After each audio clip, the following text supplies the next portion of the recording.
Bismillahirrahmanirrahim. Assalamualaikum warahmatullahi wabarakatuh.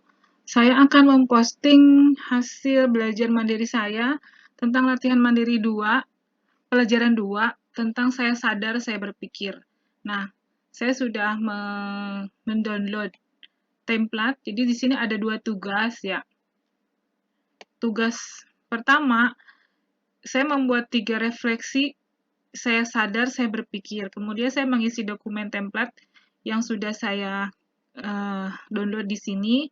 Kemudian saya isi template ini dalam Google Doc ya, dalam Google Doc akun pribadi saya.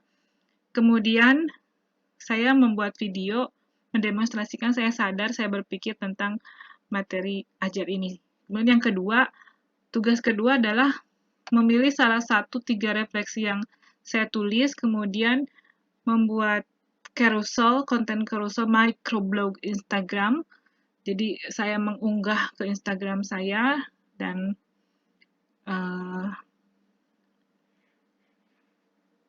untuk memenuhi tugas mandiri ini. Baik, saya langsung ke pekerjaan saya. Nah, ini template-nya ya. Salinan dari berpikir kritis tentang latihan mandiri. Refleksi saya sadar, saya berpikir. Ini saya buat di Google Doc. Di Google Doc ini lebih fleksibel ya, yang saya dapatkan ternyata ini sama dengan Microsoft Word, tapi ini sudah otomatis tersimpan di dalam Google Drive. Sekarang ini saya membuatnya di Google Doc dari google.com, Google for Education, jadi sudah otomatis nanti tersimpan filenya di dalam Google Drive saya. Saya tidak menggunakan akun Belajar ID, tapi saya masih menggunakan akun pribadi ya. Refleksi saya sadar, saya berpikir atau triple SP ya, tugas mandiri. Ini. Saya membuat tabel. Di sini ada instruksi menuliskan 3 refleksi saya sadar, saya berpikir dan mengumpulkan tugas, kemudian mempost salah satu refleksi dari 3 refleksi itu ke Instagram. Ya, berdasarkan kreativitas saya. Tugas pertama ini isinya ya. Jadi saya membuat sudah ada tabel di sini, ini dari template di sana. Pertama yaitu refleksi pertama ya. Saya sadar ketika kemarin saat MPLS pada PPDB 2021 masa pengenalan lingkungan sekolah pada penerimaan peserta didik baru 2021 Desember Negeri 4 Kelari ya, saya sadar bahwa video-video materi MPLS yang saya susun bersama kru MPLS di sekolah banyak disimak ke calon peserta didik dengan usia sekitar 11-12 tahun ya, lulusan SD. Tetapi durasi yang digunakan sangat singkat sehingga calon peserta didik tidak dapat, ada orang tua yang menyimak, ada peserta didik yang menyimak, tidak dapat screenshot materi sebagai laporan telah menyimak MPLS. Materi MPLS yang dilakukan secara daring. Karena kita masih dalam pandemi ya, jadi masih daring gitu MPLS-nya. Nah, kemudian saya berpikir, nah untuk kedepannya mungkin MPLS yang selanjutnya mudah-mudahan tidak dalam keadaan pandemi ya, sudah dalam keadaan normal. Walaupun dengan kita melaksanakan tatap muka, kita tetap harus membuat video materi MPLS sebagai jejak digital MPLS sekolah kita gitu. Jadi ada arsipnya secara digital, tidak hanya dalam tebal-tebalnya laporan dan program MPLS, tapi ada juga dalam bentuk digital. Jadi tidak mempermudah akses penyimpanan dokumen di sekolah yang sudah banyak sekali buku dan numpuk gitu ya, tidak berguna gitu. Akan lebih berguna secara dirapihkan secara digital dan diarsipkan secara digital sehingga suatu saat akan dapat dibuka kembali dengan sangat mudah. Kemudian saya berpikir untuk selanjutnya membuat video materi MPLS yang sesuai dengan usia calon peserta didik lulusan SD. Dengan karakter berpikir masih sangat konkret, tentu saja konten video lebih memandu pada perubahan transisi usia anak ke usia remaja, sehingga video konten dan durasi konten video sesuai dengan daya tangkap peserta didik, calon peserta didik, gitu ya yang saya pikirkan gitu. Itu yang refleksi pertama. Nah, refleksi kedua, selama 2 tahun ini, masa pandemi dari Maret 2020, saya sadar bahwa pembelajaran IPA daring yang selama ini saya lakukan tidak memancing interaksi dua arah antara siswa dengan guru dan antara siswa dengan siswa lain dalam grup WhatsApp kelas IPA.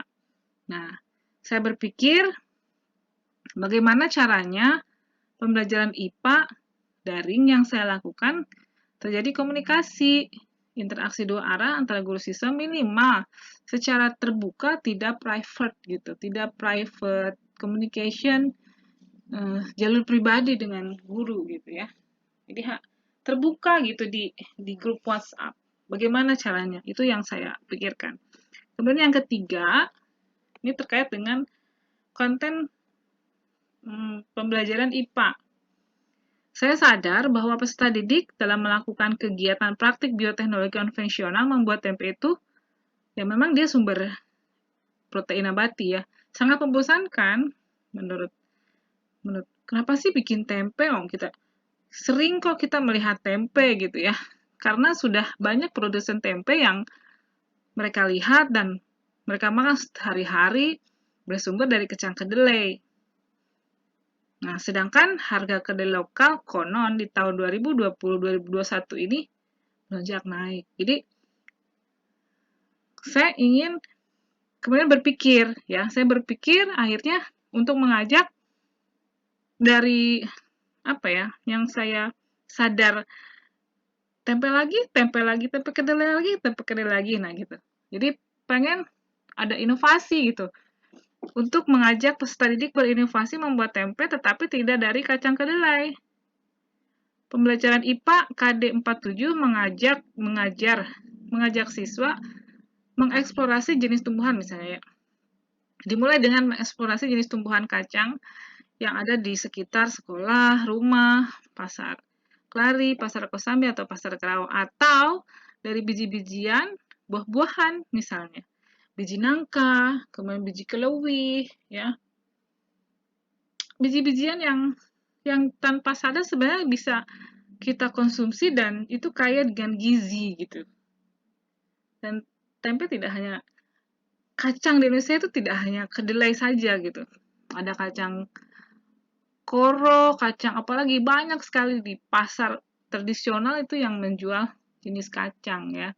Nah, saya ingin mengajak siswa mengeksplorasi kandungan zat gizi berbagai jenis biji-bijian tersebut lalu mempraktekkan pembuatan tempe dari jenis kacang tersebut gitu dan mengkomunikasikan hasil praktiknya dalam Expo Tempe Digital tahun 2022.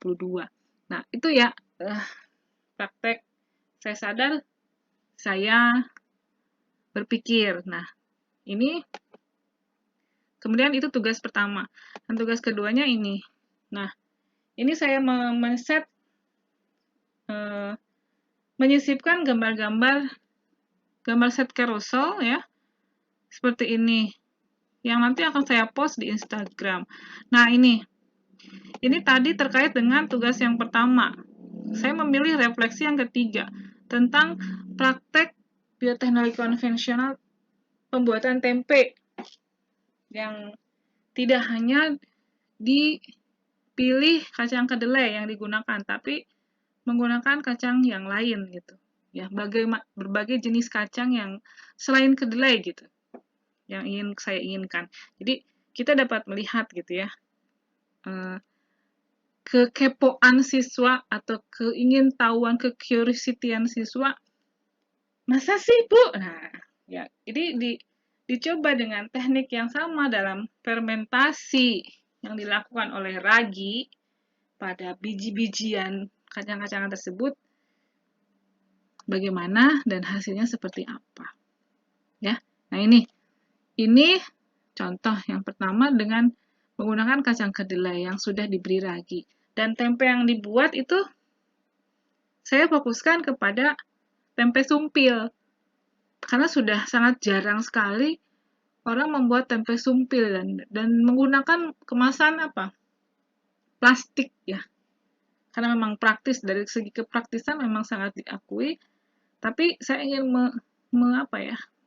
mengangkat kembali kearifan lokal yang ada di daerah Karawang. Misalnya ada apa nih di dekat rumahmu, pohon apa? Misalnya pohon jati atau pohon waru atau pohon daun waru, daun jati, daun pisang gitu. Tidak hanya dengan daun pisang, banyak sekali yang sumber daya alam yang dimanfaatkan untuk dikembangkan di daerah tempat tinggal siswa tersebut misalnya atau sekolah. Jadi lebih ke arah lokal gitu ya, berpikir global tapi bertindak lokal seperti itu. Ini kedelai yang sudah diberi ragi. Kemudian selanjutnya,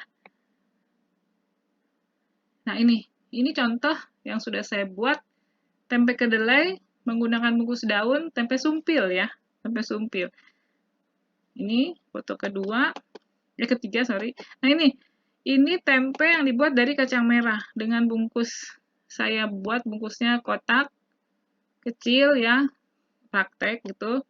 Nah ini bentuknya. Jadi ya ini terbentuk apa?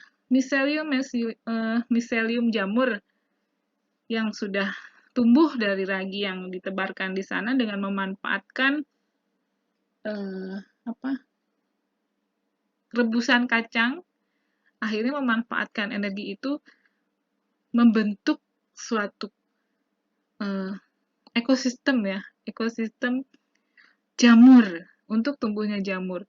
Dan ini apalagi dipegang, ini hangat gitu ya, daun ini hangat gitu. Karena itu terjadi proses namanya fermentasi. Nah selanjutnya, nah ini bentuk yang tempe yang kotak tadi dari kacang merah seperti indah. Ini banyak di Karawang. Daerah Kelari juga banyak, daerah Kosambi juga banyak. Jadi kita bisa memanfaatkan dan ini juga gizinya luar biasa ya. Tidak kalah dengan kedelai. Selanjutnya, foto selanjutnya ini.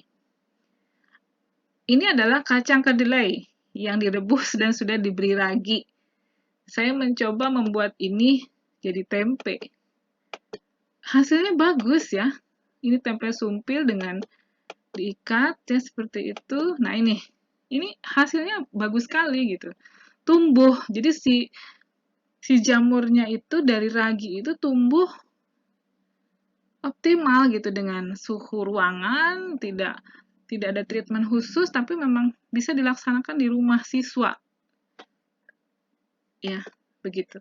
Baik, nanti saya sisipkan di sini tautan YouTube dan Instagram saya sebagai laporan kalau saya sudah mengerjakan tugas belajar mandiri pelajaran 2. Terima kasih atas perhatiannya. Assalamualaikum warahmatullahi wabarakatuh.